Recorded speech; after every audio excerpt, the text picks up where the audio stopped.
Welcome to part two of the Mastering the Professional Sales Approach to Large Corporate Contracts. I hope you enjoyed part one. If you haven't, go back and watch it. It's only about 6 or 7 minutes long, so you'll get through it rather quickly. But I want to get into a few more of the advanced sales strategies and mitigation techniques. Now, if you'll recall, in part one, what we covered was making sure that you understood the importance of the professional sales approach and how not doing that was going to add more time to your sales cycle and cost you business. We talked about the importance of qualifying your customers, making sure that you understood whether or not they bought a lot or little of what you sold, whether or not you can geographically support them, and whether or not whether or not the demands of that contract is actually a good opportunity for your business right now. The last thing you want to do is ask for more you can handle, because that's going to leave negative ramifications for both you and the person that sponsored you to get into the organization. And then we talked about the elements of the complex sale, understanding who the end user, the influencer, the decision maker, and the buyer was, and so that you have proper account management so that you understood what conversation or what dialogue you needed to have with each individual to ensure that everybody could say yes to what you offer. And so now let's move into some of the more advanced issues. And we started talking about advanced qualification and opportunity management. Some of the things that you're going to have to work your way through is exactly which product and service that you offer makes sense to them. Oftentimes, when you start dealing with large organizations, they might say they buy a broad scope of things, but they're only having an issue with this one area. And they could be in so much pain that that's the only thing they need for you to solve for them.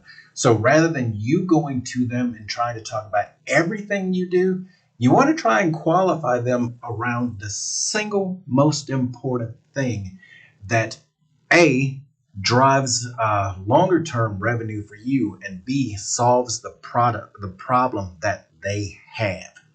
And so, yes, you want to niche down smaller and smaller and smaller and smaller and get very crystal clear on what it is that you're doing that makes the difference for them. I know a number of the folks that I've coached and worked my way through, they say, Randall, but I do all of this. And if they just took my whole solution, it's like, yes, I agree with you, but that's not what they're looking to buy right now. You have to work your way into that. So you have to be very, very laser focused and specific about what it is that you can do for them right now. And they will tell you when you ask, and you know how to properly qualify them in terms of what's going on in their business. What is their pain point? What is the number one issue they want solved? And if that's not what you do, it's okay to come back and approach them later. All right, just FYI, that may not be a good customer for you right now. A lot of companies have gone out of business trying to sell what they could to get their foot in the door, only to realize that they're offering way too many things and making money at none.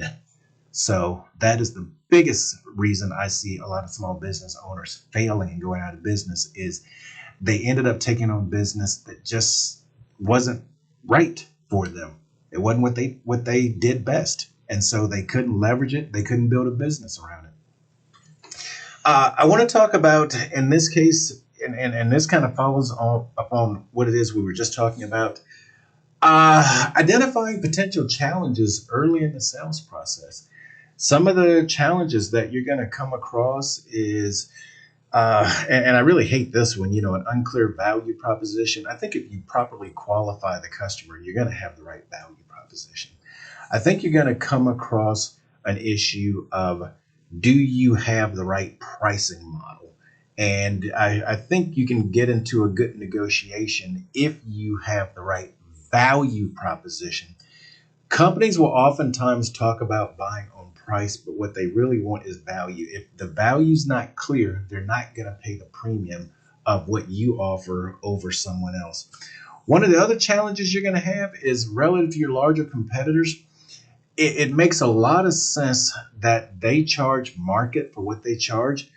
But with you being smaller, the perception is that you should be offering a lower price or lower cost because you don't have as much overhead. I would say lean into that. I have a number of people that say, hey, I'm just as good as the big guys, so why shouldn't I get the same numbers they're getting? I would say you can get the same numbers they're getting if you have the expertise, if you can deliver a much better solution, and you have a clear track record of having done that. If not, then you may have to start off with just a slight discount from the big boys, 10%, 15%, get your foot in the door, prove that you can deliver the value, and then go in the next, after 1 year when you get a chance to revisit your rates, bring your rates to where they need to be. Or the other thing you can do is for other services that you can offer on your line card, on your rate card, then you can start offering those at a slightly higher price in order to cover the margin loss you did relative to the big boys. So there's a whole host of things you can do to get around that issue. You want to also understand your geographic limitations.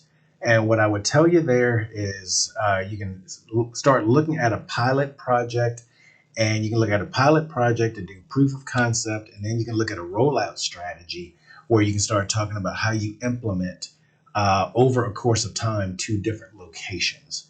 Now, I think the other thing that you want to do, and the business partner blueprint, our program, our education program that actually helps you to land more contracts to actually build your legacy business, talks about the strategic alliance process. And you're going to want to jump into that to, quite frankly, deal with a lot of the scalability and capacity challenges that you're going to be confronted with day in and day out.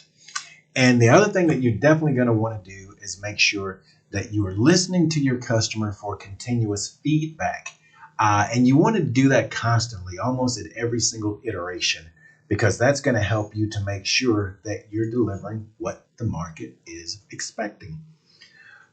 Now, as we begin to wrap this up, one of the other things that you're going to want to do, and we talked about it when you start identifying stakeholders and various people in the organization, is build those relationships.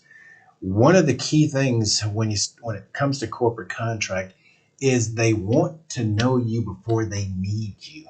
So you may have gotten in the door on one particular transaction or one particular problem, but once that's solved, they'll see you as capable, as competent, but they might not know you yet.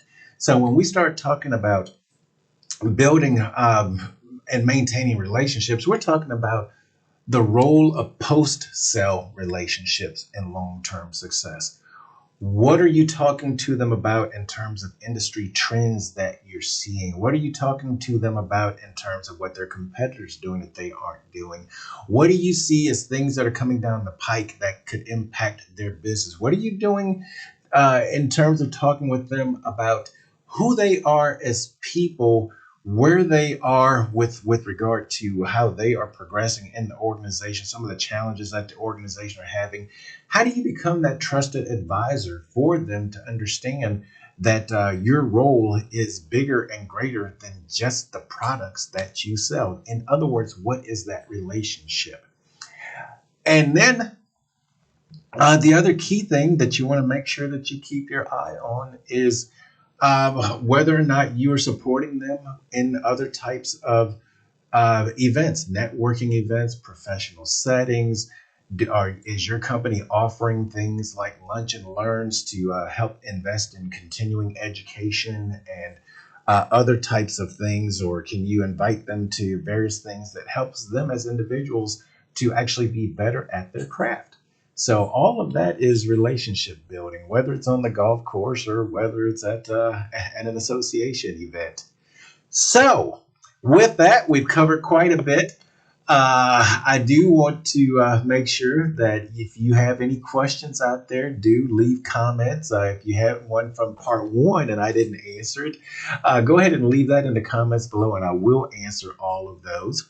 I do want to encourage you to share your success stories and progress that you're having. We did a light touch on this, so we didn't get into a lot of information about this, but and we do go into more depth than other venues, but this should be enough to get you going to understand that you need to be professional and you might need to consider hiring a professional sales team.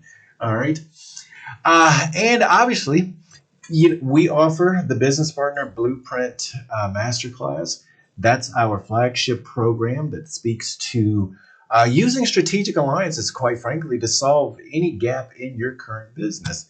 So, again, the link below, take our free quiz to identify the bottleneck that's limiting your success to corporate contracting. It is free, it's in the link below.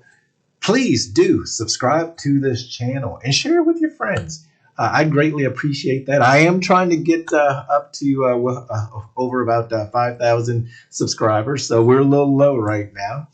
But please do subscribe, and I will see you in the next video. Take care. Bye for now.